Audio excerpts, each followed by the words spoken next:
उसमें आगे फिजिकल भी है, उसमें भी अभी झांसी में आप देखो 6 बच्चों को गिरफ्तार करना पड़ा है।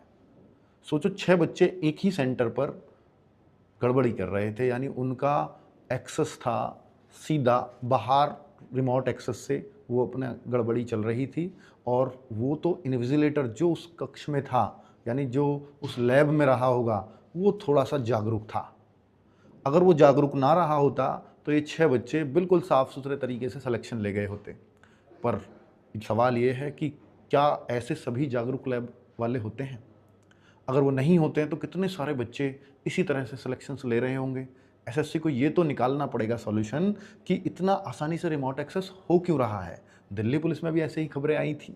जम्मू कश्मीर में आपने सुना होगा कि भाई वहाँ पर दिल्ली पुलिस के ड्राइवर में 10-11 बच्चे और पूरे सेंटर को किस तरह से कब्जा कर रखा था। तो उस तरह से अगर चीज़ें चलेंगी तो कैसे कोई बच्चा भरोसा करेगा कि फेयर सिलेक्शंस हो जाएंगे। यहाँ पर 11-11 लाख रुपए बच्चों से तय कर रखे थे। 1 लाख पहले दे दो और 10 लाख तब दे देना जब रिजल्ट आपका आ जाए, पर तब तक डॉक्यूमेंट्स हमारे पास रख दो।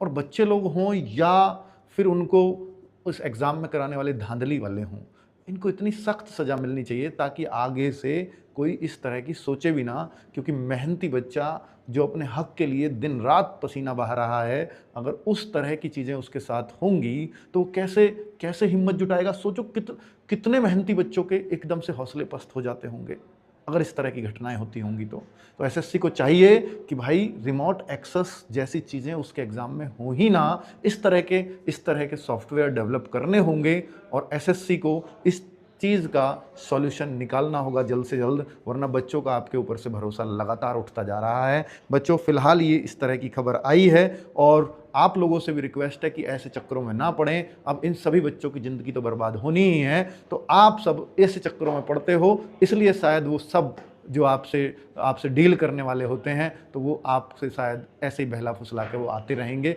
और आपके पैसे खाते रहेंगे।